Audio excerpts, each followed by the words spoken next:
Hello everyone, সবাইকে আরেকবার স্বাগত জানাচ্ছি আমার চ্যানেলে। আজকে সকালবেলা ঘুম থেকে উঠে সদর দরজা খুলতে খুলতেই ব্লগটা শুরু করলাম। আর আজকে শুক্রবার, তাহলে চলো একসাথে দিনটা শুরু করা যাক এবং আমার গোটা দিনটা মাত্র 9-10 মিনিটের মধ্যে শেয়ার করা যাক। তো ব্লগ স্টার্ট। আশা করছি সবাই যারা যারা দেখছো ভীষণ ভালো আছো, অথবা ভালো থাকার চেষ্টা তো ডেফিনেটলি করছো, কারণ আমার বিশ্বাস তোমরা প্রত্যেকেই ভীষণ স্ট্রং এবং পজিটিভ মেন্টালিটি রাখো।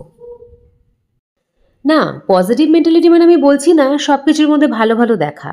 আমি এটাই বলছি যে নেগেটিভ কিছু যদি জীবনে আসেও সেইগুলোকে নিয়ে চলার মতো মনের জোর আমাদের প্রত্যেকেরই থাকা উচিত। সবসময় পজিটিভ পজিটিভ জিনিস হবে এটা তো হতেই পারে না, কারণ আমরা আমাদের রোজকার দিন যাপনে বা আমাদের এক্সপিরিয়েন্সে যেটা বুঝতে পারছি যে ভালো মন্দ দুই মিলেই কিন্তু আমাদের জীবন। শুধুমাত্র ভালো ভালো চললেও যেমন ভালো লাগে না, আমরা বোর হয়ে যাই এবং নিজেরাই এমন কিছু উৎপাত তৈরি করি যাতে খারাপ কিছু হতে শুরু করে। তাই সবসময় জানতে হবে যে খারাপ এবং ভালো সংমিশ্রণেই আমাদের জীবন, এবং দুটোকেই আমাদের সমানভাবে গ্রহণ করতে হবে। কোনো সময়ই আমাদের মনের জোর হারিয়ে ফেললে চলবে না। আর জীবনে যদি চ্যালেঞ্জিং কিছু আসে তাহলেই জানবে যে তুমি অনেক জীবন থেকে শিখবে, আরও অনেক কিছু শেখার তোমার বাকি রয়েছে এবং সেগুলো তুমি শিখছো। আর যদি তোমার মনে হয় যে জীবনটা একদম স্মুথ, কোনো চ্যালেঞ্জিং কিছুই আসছে না, কোনো লড়াই নেই, একদম শান্ত জীবন এবং সমস্ত দিক থেকে ফ্রিডম তুমি পেয়ে গেছো, মানিটারি দিক থেকে বলো বা কমফোর্টের দিক থেকে বলো, তাহলে জানতে হবে যে তোমার জীবন থেকে আর কিছু পাওয়ার নেই বা কিছু করারই নেই।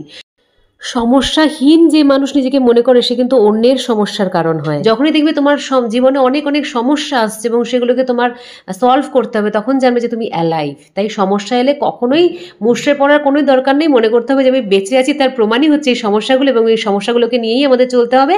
আর লড়াই জীবন।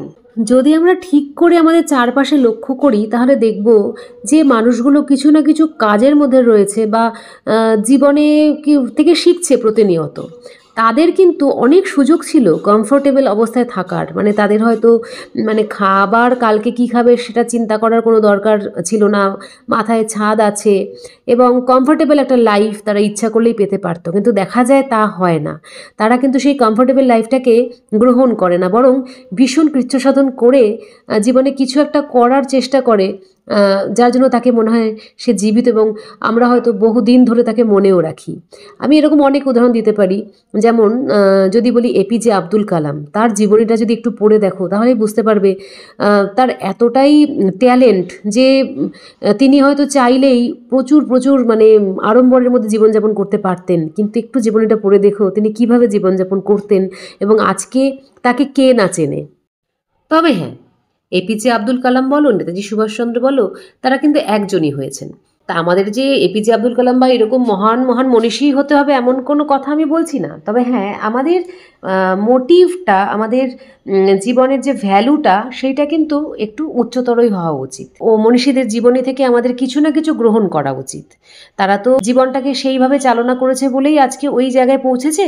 হয়তো অতটা দূরে আমরা পৌঁছতে পারবো না, কিন্তু আমাদের জেনারেশনকে বা পরবর্তী জেনারেশনকে আমরা তো এইটুকু শেখাতেও পারি যে তাদের জীবনীগুলো দেখে শিখতে, যে কিভাবে অ্যাক্টিভ থাকতে হয়, কিভাবে শুধুমাত্র কম্প্যাটিবিলিটিকে গ্রহণ না করে কিভাবে জীবনে সেধে সেধে যুদ্ধ সংগ্রাম লড়াই সংঘর্ষ এগুলোকে ডেকে আনতে হয়।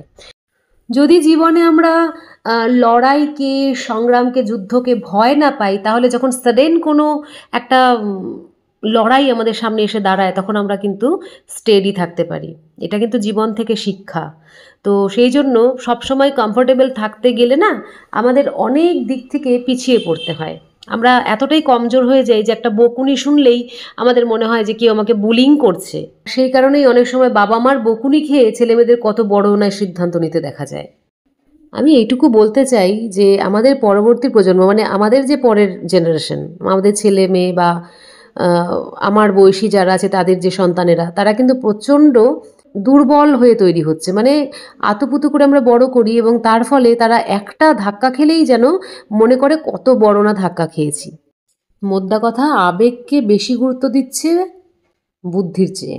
তো যাই হোক বন্ধুরা, অনেক গল্প করলাম সকাল থেকে, আর দেখতেই পাচ্ছ সাথে সাথে কাজকর্ম আমার শুরু হয়েছে। আর ডাইনিং রুমটাকে ভালো করে পরিষ্কার করব, অনেক জিনিসপত্র জমে গেছে এদিক সেদিক থেকে, আর তাছাড়া জামা কাপড় তো ফেলে রাখার একটা প্রবণতা হয়েই গেছে। তো সেই জন্য সব একটু পরিষ্কার পরিচ্ছন্ন করে নিচ্ছি, তোমরা দেখতে থাকো।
আজকে রান্নাবান্নার খুব একটা ব্যাপার-স্যাপার নেই। তার কারণ ছেলে বেরিয়ে গেছে, বন্ধুর বাড়ি গেছে ও।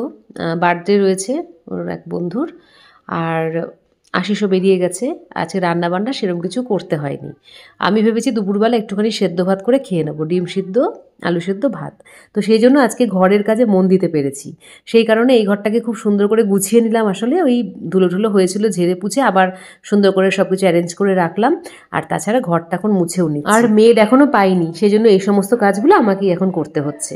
আর একদিকে ছুটিও আছে, সময়টাও কেটে যাচ্ছে, আর ঘরগুলো সুন্দর করে একটু পরিষ্কার পরিচ্ছন্ন করতেও পারছি। মানে খারাপ আমার লাগছে না, মনে হচ্ছে সাপে বর হয়েছে আর কি। আর যাই হোক, মাসটা পৌষ মাস, তো মেয়েদের কাজ করতেও অসুবিধা হয়। যাই হোক, দেখা যাক পৌষ মাসে আর লোক পাবো কিনা জানি না, তবে স্কুল খোলার আগে অবশ্যই রাখার চেষ্টা তো করবো না। মানে বিশ্বস্ত হওয়াটা দরকার, আর হট করে দেখে আমি বুঝবোই বা কী করে কে বিশ্বস্ত কে বিশ্বস্ত নয়। তো সেই কারণে রাখতে আমার একটু ডিলে হয়ে যায় প্রতিবারই।